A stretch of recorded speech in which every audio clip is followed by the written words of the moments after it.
Ǹjẹ́ àtúnkò dédé àsìkò yìí níbi yòówù kẹ́tì láǹfààní láti máa darapọ̀ mọ́ wa lórí ìkànnì àrólé bàbá 1010 TV2 náà ní ibẹ̀ tá a ti mú ròyìn wá lájà balẹ̀ bí nǹkan ṣe ń lọ káàkiri orígun mẹ́rẹ̀ẹ̀rin àgbáláyé bójú tẹ̀ fún wò wá ojú ọ̀hún ò ní fọ́ etí tẹ̀sí fi ń gbọ́ wa etí náà kò ní di láṣẹ lọ́wọ́ Elédùmarè ìròyìn fún ti àsìkò yìí wọn náà látún gbálẹ̀ lóde tá a mú wá sójú mọ́ màwọn náà àti tí ìgbọ́ ẹni tẹ́ jẹ́ olólùfẹ́ wa ibẹ̀ tí màá pọ́kọ̀ mi ò yí padà àyànfẹ́ Elédùmarè òní mi jẹ́ kókó oníròyìn ẹjẹ́ àgbéyẹ̀wò ṣáájú ẹ̀kúnrẹ́rẹ́ rẹ̀ báyìí. Olúṣẹ́gun Ọbásanjọ́, Àtíkù Abubakar, Peter Obi àti Rotimi Amechi pẹ̀lú Aminu Tambuwa gbogbo wọn lájọ pàdé lórílẹ̀ yìí tí ń ṣe Àbújá níbi ayẹyẹ ọjọ́ ìbí Emeka. Ẹgbẹ́ òṣìṣẹ́ lórílẹ̀‐èdè Nàìjíríà ti ké sí ìjọba àpapọ̀ láti san owó àwọn ìjọba ìbílẹ̀ fún wọn ní tààràtàrà.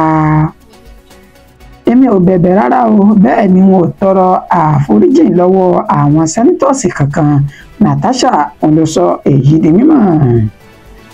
Àwọn olùgbé olúlu ilẹ̀ yìí tí ń ṣe Àbújá ti sá lọ tán nílé báyìí o lẹ́yìn ìkìlọ̀ táwọn ọmọ ogun ilẹ̀ yìí tí wọ́n sì fún wọn wípé àwọn yóò yìnbọn pa wọ́n táwọn bá tún ṣe bẹ́ẹ̀ bá wọn lórí ilẹ̀ tó wà lágbègbè náà. Ọlọ́run ṣàánú wa ní orílẹ̀-èdè Nàìjíríà tá a wà yìí ni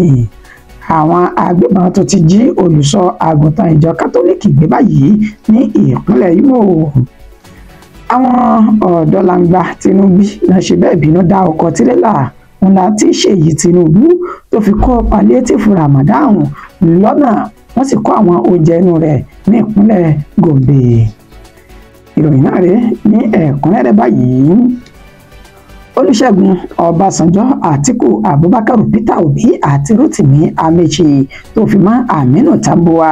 ni wọ́n jọ ṣe bẹ́ẹ̀ pàdé ní Àbújá tí ṣolúlulẹ̀ yìí níbi ayẹyẹ ọjọ́ ìbí Emeka. Ẹni tó jẹ́ ààrẹ tẹ́lẹ̀ ní orílẹ̀-èdè Nàìjíríà Olúṣẹ́gun Ọbásanjọ́ àti igbákejì rẹ̀ láyé lọ́hùn Àtíkù Abubakar tó fi mọ́ olùdíje sí ipò ààrẹ nínú ẹgbẹ́ òṣèlú Labour Party tọdún 2023 Peter Obi àti ẹni tó jẹ́ gómìnà tẹ́lẹ̀ ní ìpínlẹ̀ Rivers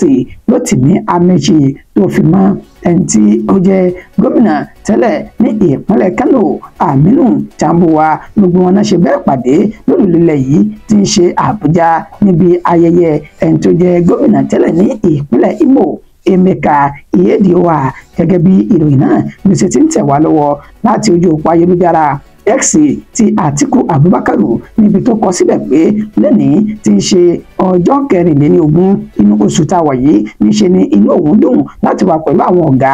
ọ̀rẹ́ àti àwọn mọ̀lẹ́bí òun pẹ̀lú bá a ṣe ṣe ayẹyẹ ọjọ́ ìbí orí kadùn ẹni tó jẹ́ gómìnà tẹ́lẹ̀ ní ìpínlẹ̀ Imo ọ̀hún tó ṣe 60 ọdún lókè pẹ̀ 60 years níbi tí Àtíkù Abubakar tó ti ṣe bẹ́ẹ̀ kí àwọn aṣáájú rẹ̀ pàtàkì jùlọ ẹni tó jẹ́ ọ̀gá fún Olúṣẹ́gun Ọbásanjọ́ bẹ́ẹ̀ náà òun ló tún ṣe bẹ́ẹ̀ kí ẹni tí wọ́n jọ jẹ́ akẹgbẹ́ níbi ìdíje sí ipò ààrẹ orílẹ̀-èdè Nàìjíríà Peter Obi àtàwọn ìkàn míì tán jọ wà ní ibi ayẹyẹ ọ̀hún. Ìpàdé eléyìí ó wáyé lẹ́yìn ọjọ́ mélòó kan tí Àtíkù Abubakar tó kéde wípé níṣe làwọn ti ṣetán báyìí láti ṣe ìfọwọ́sowọ́pọ̀ ṣe yọ ààrẹ Bọ́lá Ahmed Tinubu kúrò lórí àléfà gẹ́gẹ́ bí ààrẹ ní orílẹ̀-èdè Nàìjíríà tó bá di ọdún 2027. Ìpàdé ọ̀hún ó ní àwọn ọmọ orílẹ̀-èdè Nàìjíríà náà sọ wípé yóò ní ẹja bákan ní inú pẹ̀lú bá ṣe ṣe ní àlàyé pé àwọn ènìyàn náà tí wọ́n ń kóra wọn jọ yìí láti ṣe àtakò fún ààrẹ Bọ́lá Ahmed Tinubu ó ní inú ẹgbẹ́ ọ̀tọ̀ọ̀tọ̀ ó ní wọ́n ti jáde wá àti wípé àfojúsùn kúlùkù wọn òun ló máa yàtọ̀ torí pé ní kálukú wọn báyìí ló ṣetán láti ṣe bẹ́ẹ̀ jáwé olúborí gẹ́gẹ́ bí olùdíje sí ipò ààrẹ tó bá di ilé ètò ìdìbò lọ́dún 2027. ẹ sì rántí wípé àwọn èèkàn nínú ẹgbẹ́ òṣèlú káàkiri orílẹ̀-èdè Nàìjíríà ó ní wọ́n ti bu ẹnu àtẹ́ tó sì ti fi ojú ọ̀tọ̀ láti fi wo ìkéde àti àjọṣepọ̀ tí ń bẹ láàrin Àtíkù Abubakar, Peter Obi, El-Rufai, Rotimi Amechi nípa bí wọ́n ṣe ní wọ́n fẹ́ fi ọwọ́ sowọ́pọ̀ tẹ́ ẹ bá gbàgbé ẹni tó jẹ́ igbákejì alága fẹ́gbẹ́ òṣèlú PDP tẹ́lẹ̀ Bọ̀dé George òun náà mà ti bu ẹnu àtẹ́ lu ìpéjọpọ̀ wọn ibi tó ti ṣe ní àlàyé pé ohun tó ní kúlùkù wọn jẹ́ òun ni wọ́n wá. Bẹ́ẹ̀ lọ́mọyẹlé Sowore òun náà ti ṣe bẹ́ẹ̀ tó ti bu ẹnu àtẹ́ lu àjọṣepọ̀ wọn nílẹ̀ tó ṣe ní àlàyé wípé ìmọ̀tara ẹni nìkan oníbẹ̀ láàrin àwọn ènìyàn náà àti wípé ẹgbẹ́ òṣèlú APC tàná ní PDP tòní ṣẹ́ẹ́dí PDP lọ́la LSDP ọ̀túnla tó bá tún adọ́jọ́ mẹ́rin ní wọ́n tún padà sínú ẹgbẹ́ òṣèlú APC ó ní níṣe ni àjọ ń dẹgbọ́ kan náà ní orílẹ̀-èdè Nàìjíríà láwọn ènìyàn tí wọ́n wá láti inú ẹgbẹ́ òṣèlú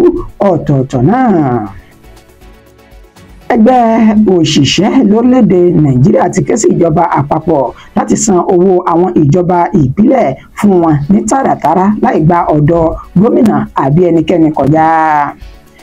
Ààrẹ fẹ́gbẹ́ òṣìṣẹ́ ní orílẹ̀‐èdè Nàìjíríà ìyún NLC Comrade Joe Ajaero òní ó mà ti sọ ní tó ti ṣe ní àlàyé níbi ìpàdé ẹlẹ́ẹ̀kẹjọ ti National Administrative Council ti ìpàdé Nigeria Union of Local Government Employees NULGE ètò wáyé ní Àbújá lánàá òde yìí. Ibẹ̀ ni Joe Ajaero ló ti ṣe ní àlàyé wípé àwọn ti bá ìjọba àpapọ̀ sọ̀rọ̀ wípé tán bá ti ṣetán báyìí tán fẹ́ san owó àwọn ìjọba ìbílẹ̀ kọ̀ọ̀kan oníníṣe ni kí wọ́n san sásùnwọ̀n wọn tààràtàrà ká sì mọ́ gbégbá ọ̀dọ̀ ẹnikẹ́ni onílòpin ìgbà tí ìjọba ìbílẹ̀ tí ilé ẹjọ́ tó ti ṣe bẹ́ẹ̀ fún wọn ní òmìnira tàwọn náà láti dá ètò ìṣèjọba tara wọn náà dá dúró. Ó ní fún ìdí èyí kò yẹ ká tún ṣe bẹ́ẹ̀ kárí kí ìjọba àpapọ̀ orílẹ̀-èdè Nàìjíríà ká tún ṣe bẹ́ẹ̀ máa gbé owó àwọn ènìyàn náà tá a mọ̀ sí allocation wọn ká máa gbé gba ọ̀dọ̀ ẹnikẹ́ni. Ó nítorí tá a bá ṣe báyìí níṣe ni màgòmágó àtójúṣáájú yóò wà níbẹ̀. Ó nítorí wípé ìkùnsínú yóò máa wà láàrin ẹni tó jẹ́ gómìnà ìpínlẹ̀ àti ẹni tó jẹ́ alága ìjọba ìbílẹ̀ pẹ̀lú bó ṣe ṣe ní àlàyé pé àwọn kan lè dúró lórí pé lágbájá ò gba tèmi tàmẹ̀dò sì fẹ́ mi fún ìdí èyí lùsòwò rẹ̀ báṣubàṣu tàbí kò tiẹ̀ má fún ní owó ọ̀hún. Ó ní kí gbogbo àwọn ènìyàn káwọn láti ìjọba ìbílẹ̀ wọn kan fi ọkàn balẹ̀ torí pé àwọn tí ń bá ìjọba àpapọ̀ sọ̀rọ̀ báyìí láti gbé owó náà tààrà lọ sí àsùnwọ̀n wọn láìsí ní ọwọ́ ẹnì kankan nínú. Bẹ́ẹ̀ náà ló tún wá rọ àwọn ènìyàn náà káwọn láti ìjọba ìbílẹ̀ pé ẹ̀jẹ̀ á fi ti ọmọlúàbí sí gbogbo iṣẹ́ tá a bá ń ṣe o ká sì ní ìbẹ̀rù Ọlọ́run lórí owó tẹ́ bá ń gbà yìí. Ó nítorí owó ọ̀hún kì í ṣe fún àpò ara yín pé kì í ṣe kẹ́ ẹ lè lò ó láti ṣe àwọn tó tọ́ àtòǹtò yẹ nínú ìlú àti ìjọba ìbílẹ̀ tẹ́ ẹ bá wà. Ó ní fún ìdí èyí ẹ má jẹ́ ká tún fi ojú olóore gún lágídí pẹ̀lú bí ìjọba àpapọ̀ àti ilé ẹjọ́ wọ́n sì fi àyè fílẹ̀ fún yín láti gba òmìnira lórí lẹ́yìn náà ó ṣe máa ṣètò ìjọba ní ìjọba ìbílẹ̀. Èmi ò bẹ̀bẹ̀ rárá bẹ́ẹ̀ ni n ò tọrọ àforíjì lọ́wọ́ àwọn sẹ́nítọ́ọ̀sì kankan. Natasha ló sọ èyí di mímọ̀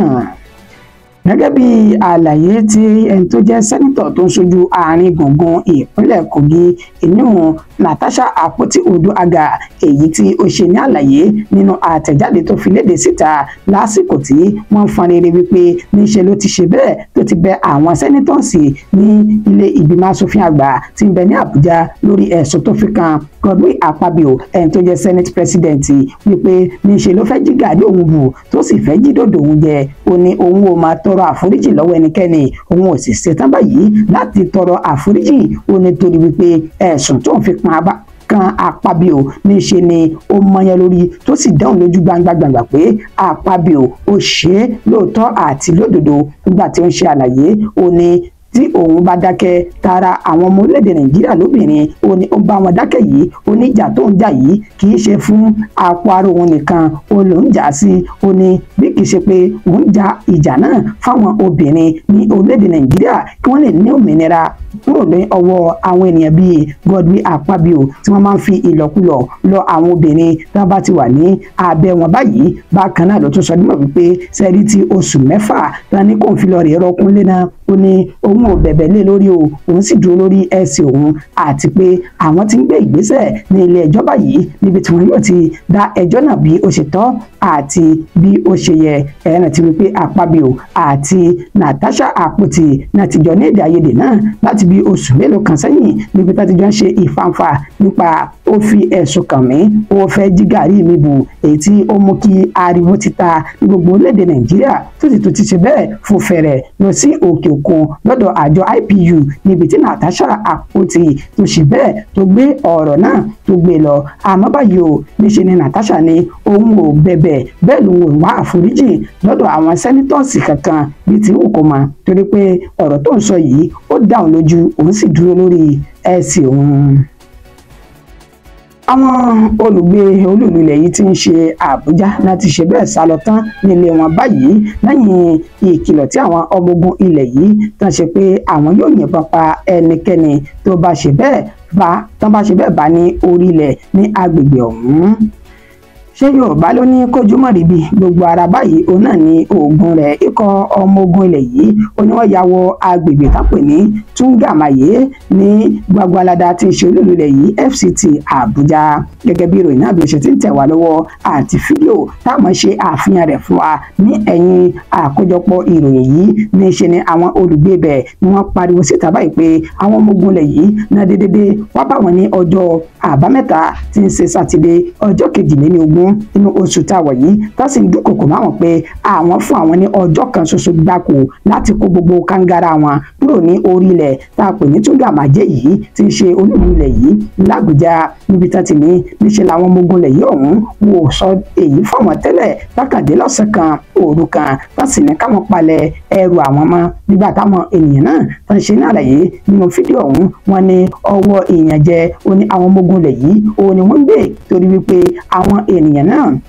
níṣe ni wọn ò ní nǹkan kan ṣe pẹ̀lú ilẹ̀ àwọn torí pé àwọn ti ní ilẹ̀ náà láti ọjọ́ tó ti pẹ́ táwọn sì dàgbà sí orí ilẹ̀ ọ̀hún. Wọn tó mú ìrántí wá pé láti 2009 ó ní wàhálà ọ̀hún ti ń ṣẹlẹ̀ ní orí ilẹ̀ náà táwọn ọmọ ogun ilẹ̀ yìí tí wọn yóò dé tí wọ́n sì máa dún ìkòkò mọ́ àwọn ó ní èyí tí wọ́n ṣe lọ́jọ́ àbámẹ́ta mọ́júmọ́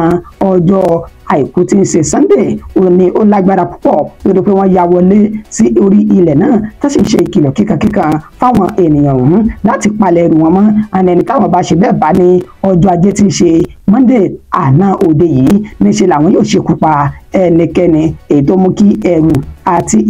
ìfòyà kó wà lọ́kàn àwọn ènìyàn náà níbi tó kálukú tó ti bá ẹsẹ̀ rẹ̀ sọ̀rọ̀ báyìí wọ́n sì ti júbà ìhòòrò fi inú ìlú náà sílẹ̀. Fún ìdí èyí wọ́n ní gbogbo ọ̀nà làwọn ti gbà láti bẹni tó jẹ́ alága ní ìjọba ìbílẹ̀ Gwagwalada náà àti ẹni tó jẹ́ sẹ́nítọ̀ lólúìlú ilẹ̀ yìí tí ń ṣe Àbújá tó fi mọ́ ìjọba àpapọ̀ ní orílẹ̀-èdè Nàìjíríà wípé kán tètè bá wọn dá sí ọ̀rọ̀ ọ̀hún torí pé àwọn ò níbì kankan táwọn ní láti lọ àbí fi orí àwọn pamọ́ sí àfi tí ìjọba bá wọn dá sí ọ̀rọ̀ náà torí pé ìgbésẹ̀ táwọn ọmọ ogun ilẹ̀ yìí gbé níṣe ni kò bójúmu tó tó sì ti sọ àwọn di aláìnílé lórí táwọn wọ̀ sin bíi ọmọ òròmọdìyẹ.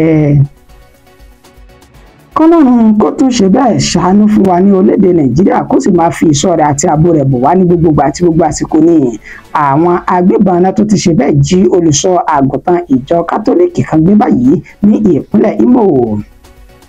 Olùṣọ́ àgùntàn ti ìjọ Holy Family Catholic Church tí ń bẹ ní agbègbè Izombe ìjọba ìbílẹ̀ Òkúta ìyún Reverend Father John Ubaechu ó ní wọ́n ti ṣe bẹ́ẹ̀ jí gbé báyìí gẹ́gẹ́ bí ìròyìn náà bó ṣe ń tẹ̀ wá lọ́wọ́ láti ilé ìjọsìn náà èyí tí ẹni tó jẹ́ akọ̀wé ní ilé ìjọsìn ọ̀hún tó fi léde síta ó sọ dímọ̀ pé lọ́jọ́ àìkú tí ń ṣe ọjọ́ 23 inú oṣù táwọ̀ yìí ó ní ìṣẹ̀lẹ̀ náà ó ní ó ṣẹlẹ̀ ní òpópónà tó pè ní Ejemakuru ní ìpínlẹ̀ Imo. Ó ṣe ní àlàyé wípé ẹni tó jẹ́ olùṣọ́ àgùntàn náà ó ní ó ń darí bọ̀ láti bí àpèjẹ àti ìsọjí títí àwọn ẹni àmì òróró Ọlọ́run èyí tí wọ́n ṣe nílẹ̀ tí wọ́n ti ní àwọn agbébọn náà wọ́n ṣe bẹ́ẹ̀ dá lọ́nà wọ́n sì palẹ̀ rẹ̀ mọ́. Ẹni tó jẹ́ alukoro níléeṣẹ́ ọlọ́pàá ìpínlẹ̀ Imo Henry Okoye ó fi ìdí ọ̀rọ̀ náà múlẹ̀ níbi tó ti sọ náà pé àwọn ti gbọ́ sí i bẹ́ẹ̀ làwọn ti da àwọn ẹ̀ṣọ́ aláàbò ọlọ́pàá àtàwọn míì sí gbogbo kọ̀rọ̀kọ́ndú inú igbó tó wà ní agbègbè ọ̀hún láti ṣe àwárí ẹni tó jẹ́ olùṣọ́ àgùntàn èyí tí àwọn agbébọn náà tí wọ́n jí gbé. Èyí ló wáyé lẹ́yìn ọjọ́ kejì tí wọ́n ṣe bẹ́ẹ̀ jí olùṣọ́ àgùntàn kan náà gbé ní ìpínlẹ̀ Anambra ṣùgbọ́n tó ti gba ìtúsílẹ̀ báyìí. àwọn ọ̀dọ́langba tí inú bí náà ṣe bẹ́ẹ̀ bínú dá ọkọ̀ tirẹ́là ńlá tí Ṣèyí Tinubu tó fi kó palliative Ramadan dá lọ́nà wọ́n sì kó àwọn oúnjẹ inú rẹ̀ ní ìpínlẹ̀ Gombe. Gẹ́gẹ́ bí Ṣèyí Tinubu ti ń ṣe ọmọ ààrẹ Bọ́lá Ahmed Tinubu bó ti ṣe ń ṣe bẹ́ẹ̀ náwó ìrànwọ́ rẹ̀ lọ sí ilẹ̀ Haúsá láti ìgbà tí ààwẹ̀ Ramadan tó ti bẹ̀rẹ̀ báyìí níbi tí ó ti ń pín oúnjẹ sísè àti oúnjẹ tútù fún àwọn ènìyàn èyí tó ti mú kí àwọn toríṣẹ́gi ọlà fún àtàwọn ìkan jàǹkànjàǹkàn ní ilẹ̀ àríwá ọ̀hún tí wọ́n ti ń ṣe bẹ́ẹ̀ ka ẹ̀sùn sí Ṣèyí Tinubu lẹ́sẹ̀ wípé níṣe ni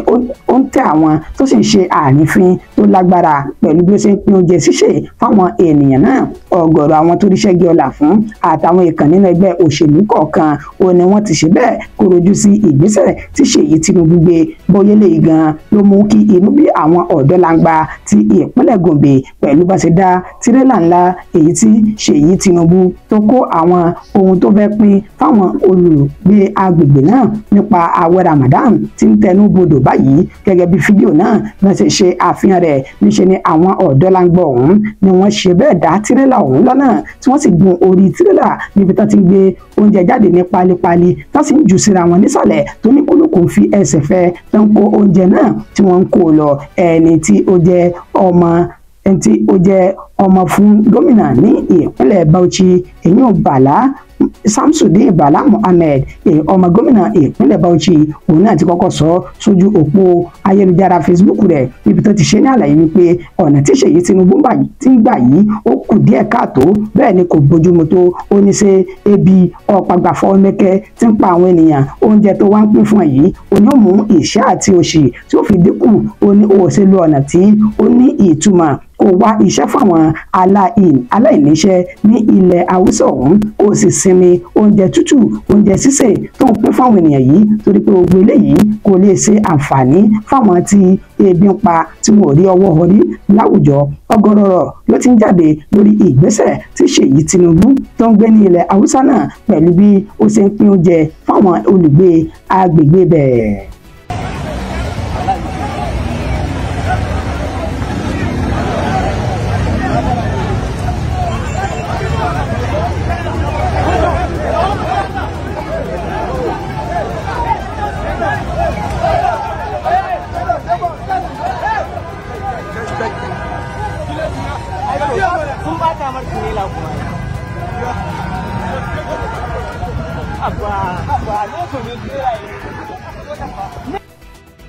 Yorùbá ló ní kì í dùn púpọ̀ ṣókí òun náà ni ọbẹ̀ oge mọ̀ọ́dẹ̀mọ́gẹ̀ filẹ̀ òní kọjá